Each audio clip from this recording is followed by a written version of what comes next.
Let us journey back in time to the Cretaceous period, a chapter in Earth's history so alien it might as well be another planet. This was a world of extremes. The air was thick, humid, and rich with oxygen, fueling life on an epic scale. Continents, torn apart by the slow, inexorable grind of tectonic plates, were drifting into the shapes we might recognize today, but their surfaces were a tapestry of primordial wilderness. There were no ice caps. Instead, a greenhouse climate pushed lush, colossal forests to the very poles. This was a planet draped in green, a world of giant ferns, towering conifers, and the first mysterious flowering plants that were beginning to paint the landscape with color.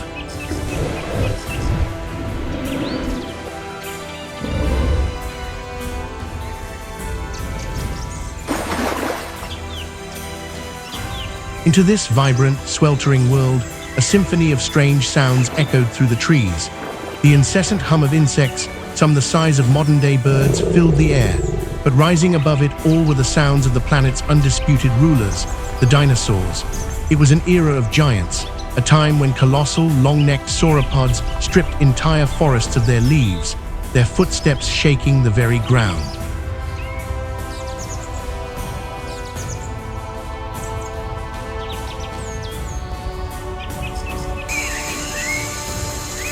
It was an era where armored titans like Ankylosaurus, living fortresses of bone and keratin, ambled through the undergrowth, and wherever these immense herbivores roamed, predators followed.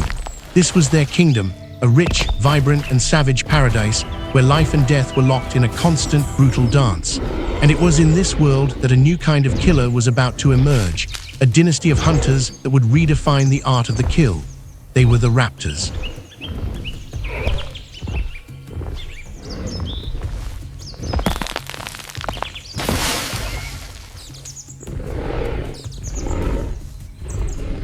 Our story begins here, in the early Cretaceous, with the first and one of the most terrifying of this new breed, Utahraptor, the thief of Utah. Forget the small, man-sized creatures of movie fiction. The reality was far more imposing.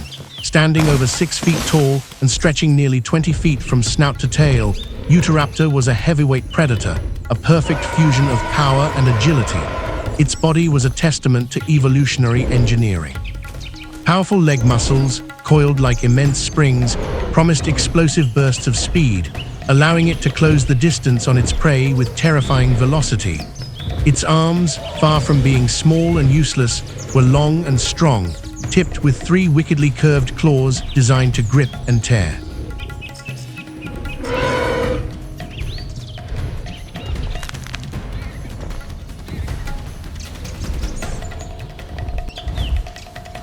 But its true masterpiece of terror was the weapon it carried on each foot, a 9-inch sickle-shaped claw. This wasn't a tool for slashing in the way a knife cuts. Held aloft as it ran, it was a precision instrument of death. When the moment came, a powerful kick would drive this claw deep into the flesh of its victim, puncturing organs and causing catastrophic bleeding.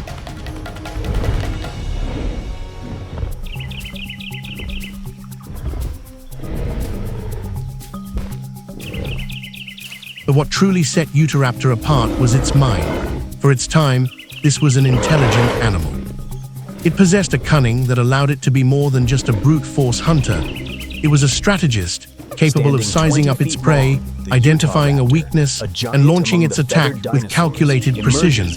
It could use the environment to its advantage, stalking through the dense foliage, its feathered coat providing camouflage, a silent specter in a world of giants.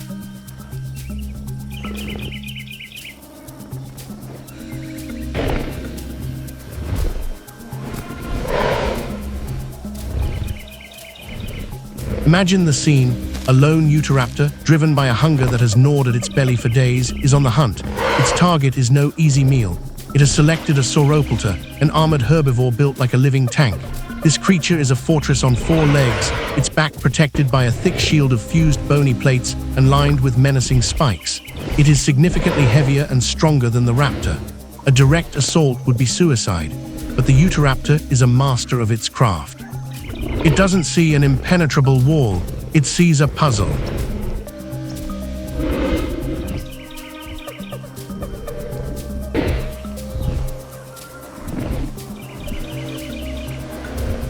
The The raptor shadows its prey for hours, a ghost flitting between the giant ferns. It observes, it waits, learning the rhythm of the sauropoda's movements. It knows that for all its armor, the herbivore has a fatal flaw. Its underbelly is soft and unprotected. The challenge is getting there. The attack is a blur of calculated violence. The Utahraptor explodes from its cover, not from the front or the back, but from the side. It's a gamble, a high-stakes maneuver that requires it to get past the defensive spikes lining the sauropoda's flanks.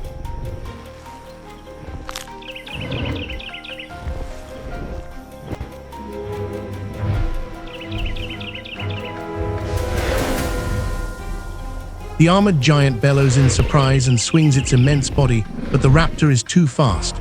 It leaps, its powerful arms reaching out, claws digging into the creature's thick hide for purchase. With a phenomenal feat of strength and agility, it clings to the side of the struggling herbivore, a feathered demon locked onto its prey.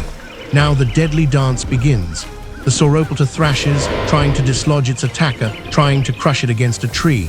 But the Utahraptor holds on, its focus absolute.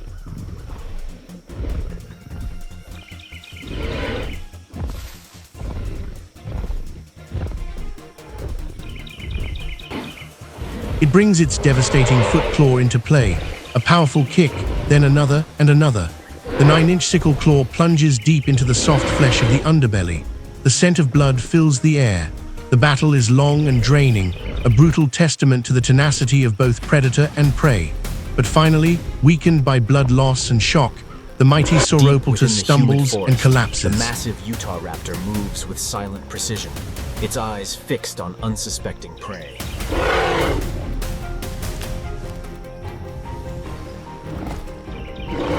The Utahraptor, exhausted and bleeding from several gashes, stands over its hard-won meal. Victory, it is the law of this ancient world. But the law has a cruel appendix. Just as the raptor lowers its head to taste the fruits of its perilous labor, a shadow detaches itself from the surrounding forest. Another Utahraptor, a rival drawn by the scent of the kill, steps into the clearing.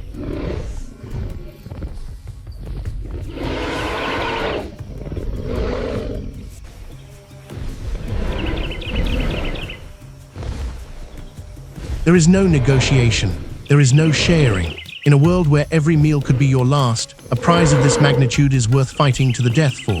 The newcomer, fresh and uninjured, issues a challenge with a piercing shriek.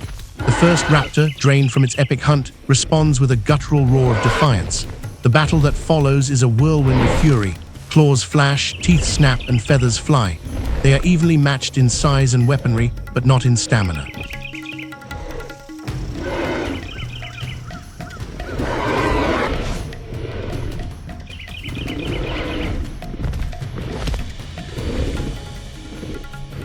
The hunter who won the first fight is now at a grave disadvantage.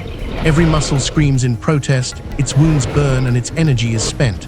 The rival, however, is at full strength. The clash is primal, a raw display of the unforgiving nature of survival. Blow after blow lands, and soon the original victor knows it cannot win.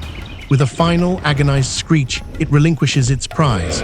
Battered, defeated, and still starving, it limps away into the shadows, leaving the victor to feast. It's a harsh lesson. In the Cretaceous, even when you win, you can still lose. Have you ever felt that way in your own life, where a hard-won victory was snatched away at the last moment?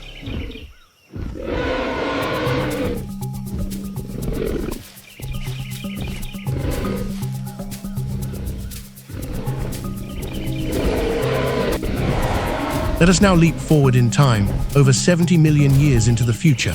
The world has changed. The continents have continued their slow dance, and in the heart of what would one day become North America, a new landscape has formed, vast, open plains, punctuated by stretches of woodland. This is the world of the Dakotaraptor. If Utahraptor was the heavyweight brawler of the early Cretaceous, Dakotaraptor was the finely tuned track star of the late Cretaceous.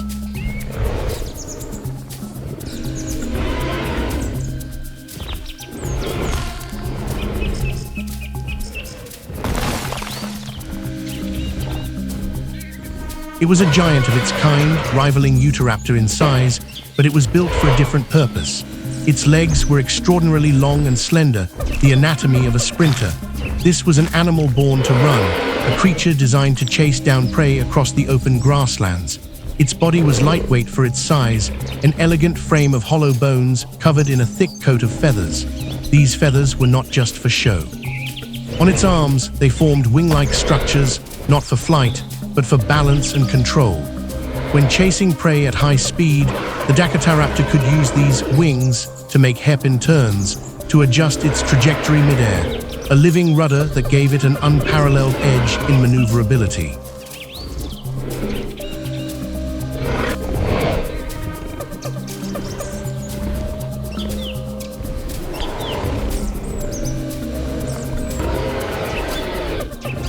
Imagine this feathered specter moving through the tall grasses of ancient Dakota. Its target is a herd of Pachycephalosaurus, the famous dome-headed dinosaurs. The Dakotaraptor uses the terrain to its advantage, its patterned feathers helping it blend into the dappled light of the plains. It doesn't charge blindly. It stalks, it waits, picking out a single individual that has strayed from the safety of the group.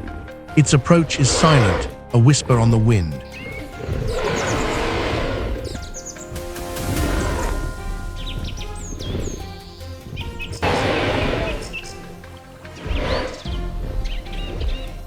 The attack is an explosion of speed. In a heartbeat, the Dakotaraptor closes the distance, its long legs eating up the ground. The Pachycephalosaurus, caught by surprise, bolts. The chase is on. Here, the Dakotaraptor's adaptations shine. It weaves through the terrain, its feathered arms flaring to maintain balance as it navigates the uneven ground at breathtaking speed. It is gaining, the sickle claw on its foot ready to be deployed. But the Pachycephalosaurus is not helpless. It is fast, agile, and it knows its territory. It veers sharply, heading for the dense cover of a nearby forest. The open plains are the Dakotaraptor's arena. The tangled woods are the Pachycephalosaurus's sanctuary. The ecosystem thrives, dominated by giants like the Triceratops.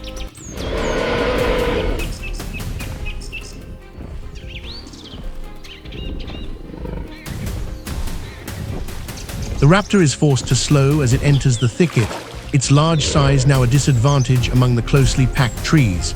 The Pachycephalosaurus, smaller and more compact, vanishes into the undergrowth. The hunt has failed. The Dakotaraptor stands at the edge of the forest, its breath rasping, its prey gone. This is a crucial lesson from the natural world.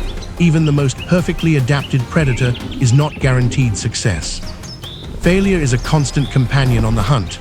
A reminder that survival is a game of odds, where terrain, luck, and the quick thinking of your prey play just as big a role as your own strength and speed. It shows us that even with the greatest skills, sometimes the circumstances are just not in our favor.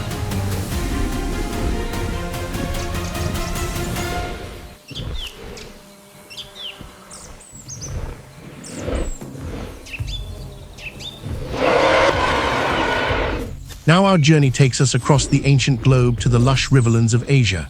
Here, we encounter a raptor so strange, so unlike its cousins, that it defies easy categorization. This is Gigantoraptor, and it lives up to its name. At over 26 feet long and weighing over 2 tons, it was the largest raptor that ever lived, a true giant that dwarfed even the mighty Utahraptor. But its size was not its only bizarre feature. Its head was small for its body, and equipped not with a mouth full of serrated teeth, but with a powerful, toothless beak, like that of a monstrous bird.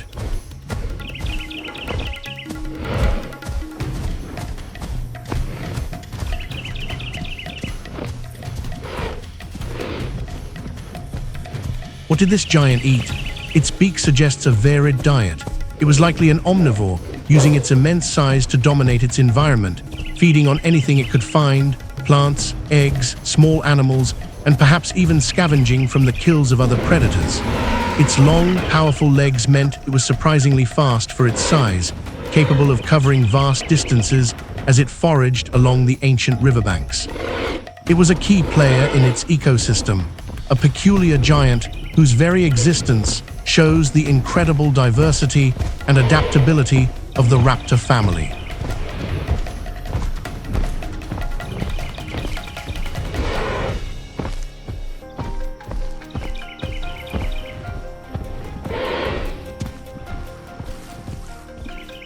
But even for a giant, life was not without conflict.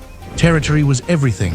A good stretch of riverbank meant access to food, water, and nesting sites, and Gigantoraptor was prepared to defend its home with extreme prejudice. Picture two of these colossal beasts facing off. It's not just a fight, it's a spectacle. They circle each other, their elaborate arm feathers flaring out in a stunning display of intimidation. They screech and hiss, trying to unnerve their rival.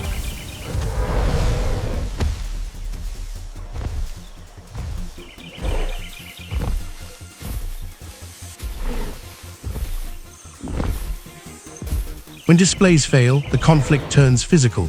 They charge, their massive bodies colliding with surprising speed.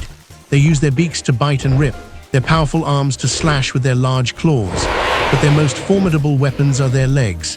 They rear up and deliver devastating kicks, powerful enough to break bone. This is a battle of titans, a brutal, exhausting affair where sheer power and endurance will determine the winner.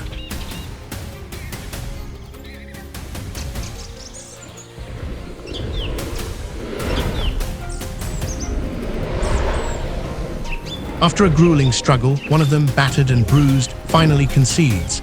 It retreats, leaving the territory to the victor. But in the world of dinosaurs, victory is never permanent.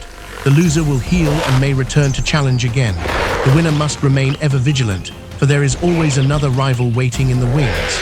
It's a stark reminder that holding on to what you have often requires as much effort, if not more, than acquiring it in the first place.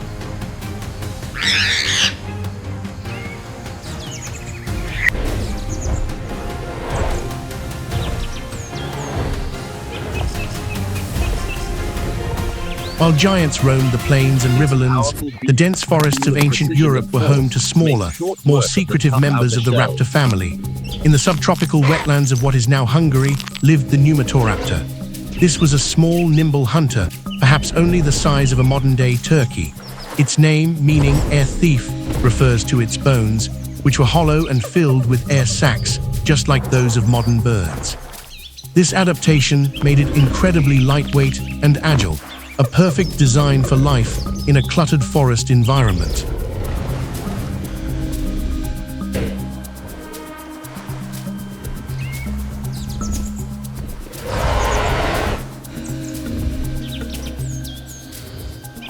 Utahraptor was not a hunter of large dinosaurs. It was a specialist, a creature that thrived in the margins. It likely used its speed and stealth to hunt small lizards, mammals, and insects. Its small size would have allowed it to dart through the undergrowth, a feathered blur in the forest's gloom. It was also likely an expert egg thief, its keen senses getting it to the nests of other dinosaurs.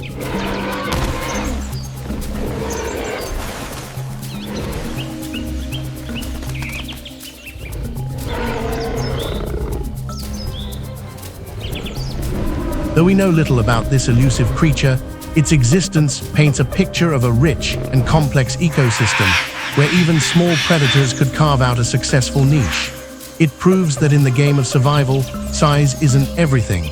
Agility, stealth, and specialization can be just as potent as brute force.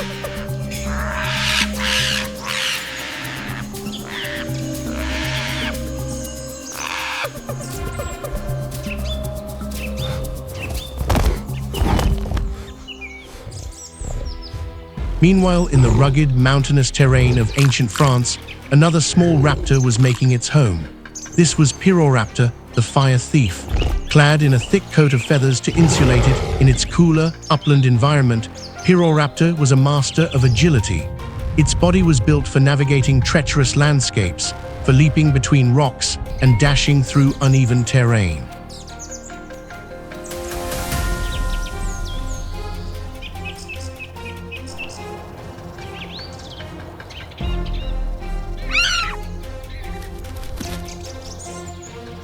Its small, sharp teeth were perfect for gripping small prey, and its forward-facing eyes gave it excellent binocular vision, allowing it to judge distances with pinpoint accuracy, an essential skill for a predator that leaps upon its victims. Utahraptor was a survivor, a testament to the raptor family's ability to conquer even the most challenging environments.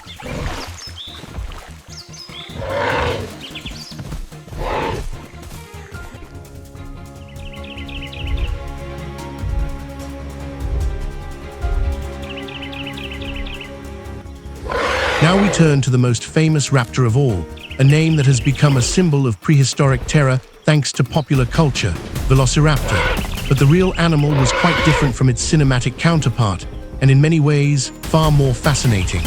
Our journey takes us back to the arid, desert landscapes of ancient Asia. Here, among the sand dunes and rocky outcrops, the real Velociraptor lived and hunted.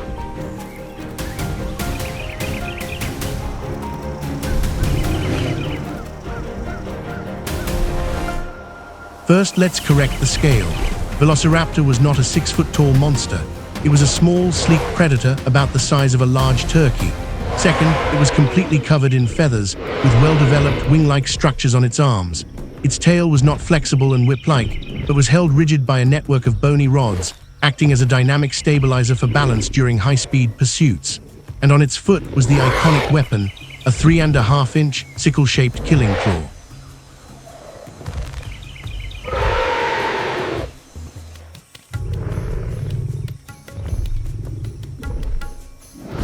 Velociraptor was a creature of sublime intelligence and lethal precision. It was a thinking predator, a solitary hunter of unparalleled skill. The idea of them hunting in complex, coordinated packs is largely a cinematic invention. While they may have occasionally mobbed a larger animal, the evidence points to a life of solitary stalking.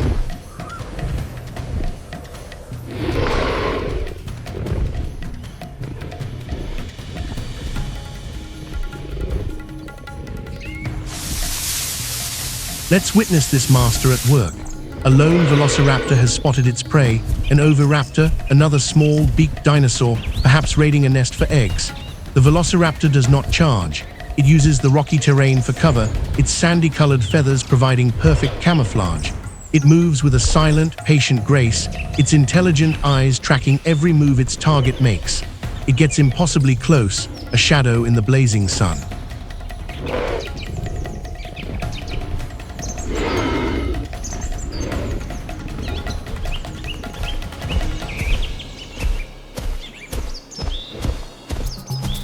Then it strikes. With a burst of speed that is shocking in its suddenness, it covers the final distance in a flash. The oviraptor, startled, tries to flee, but it's too late. The velociraptor leaps, a feathered missile of claws and teeth. The rigid tail acts as a perfect counterbalance as it adjusts its trajectory midair. It lands on the back of the oviraptor, its arm claws digging in for a secure grip. Then, the killing claw does its gruesome work.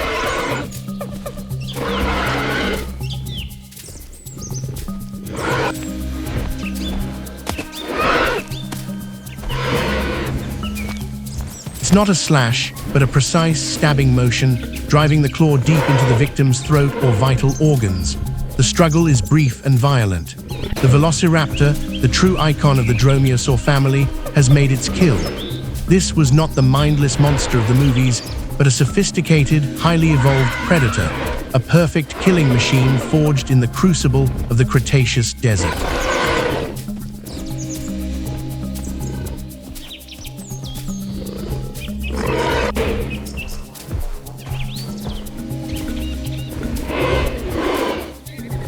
Our final stop takes us back to North America, to the dense, cluttered forests of ancient Canada.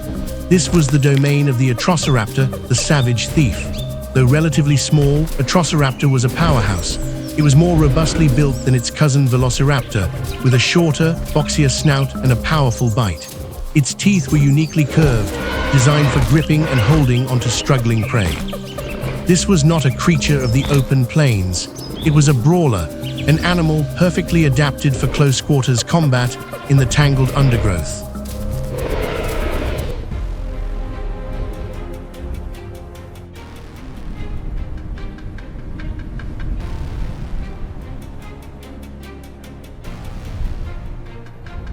Its stout, muscular body, covered in a shaggy coat of feathers, allowed it to push through dense vegetation, while its powerful legs gave it the explosive strength needed for short, brutal ambushes rather than long-distance chases. In the claustrophobic confines of the forest, where speed was less important than power and tenacity, Utahraptor was king.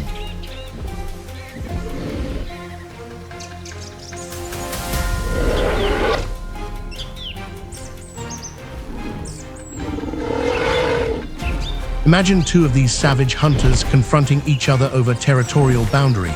The forest is too thick for elaborate displays or long charges. The fight is immediate and intimate. It is a messy, violent explosion of feathers, claws, and teeth amidst the ferns and fallen logs. They grapple, they bite, they kick. Each is trying to gain a decisive advantage, to land a killing blow in the chaotic environment. But they are too evenly matched. Their strength is equal, their determination absolute.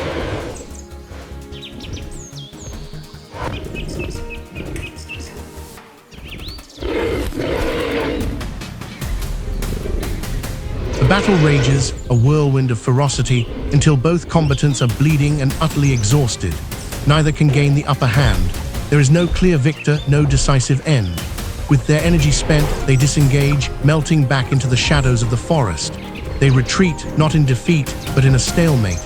It is a raw, powerful illustration of the brutal realities of life in the Cretaceous. Sometimes there are no winners, only survivors. It reminds us that in some conflicts, the wisest course of action is to recognize a costly stalemate and conserve your strength for another day.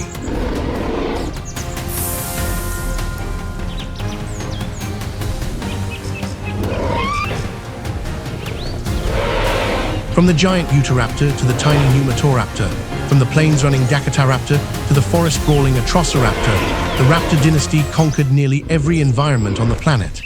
They were a stunning evolutionary success story, a testament to the power of speed, intelligence, agility, and their uniquely lethal weaponry. For millions of years, they were among the planet's most formidable predators.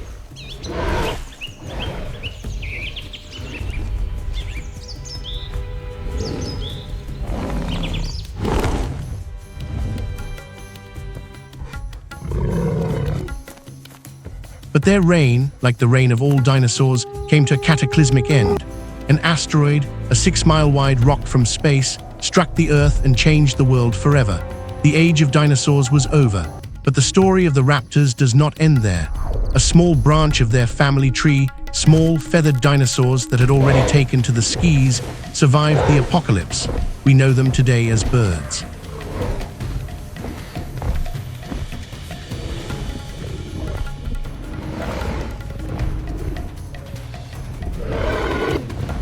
Every time you see a hawk circling in the sky, every time you watch an eagle dive to catch its prey, you are seeing a direct descendant of these magnificent prehistoric assassins. The sickle claw may be gone, but the predatory instinct, the sharp vision, and the legacy of the raptors live on. They are an echo of a lost world, a living link to the age of feathered killers.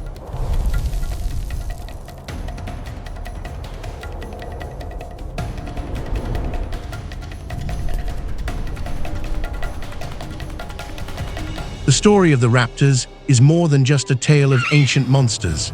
It's a story about the timeless principles of life itself. It teaches us about adaptation, how the raptors evolved into dozens of unique forms to conquer every possible environment. It's a powerful lesson that to thrive, we too must be willing to adapt to our changing world.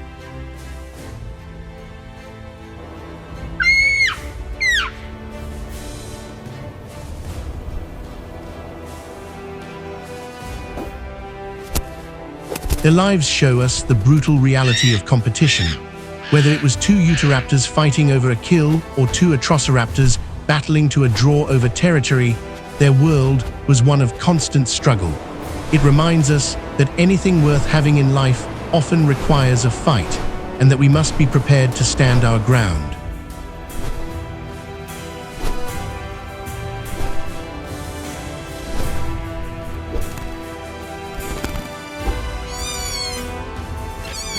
But we also see the reality of failure. The Dakotaraptor, a perfect hunter, still lost its prey. It's a vital reminder that failure is not the end. It's a part of the process, a lesson that teaches us humility and forces us to refine our strategies for the next attempt. Their story is written in the language of survival, a language we all must understand in our own lives as we face our own challenges, our own hunts, and our own territorial disputes.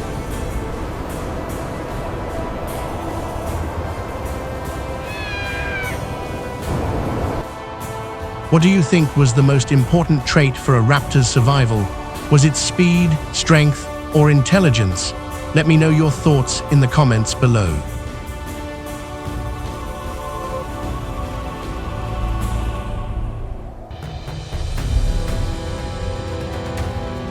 Thank you for joining me on this incredible journey back in time. And if you enjoyed this journey into our planet's savage past, please consider subscribing to the channel and turning on notifications. We have so many more stories from the lost world to share with you. Until next time.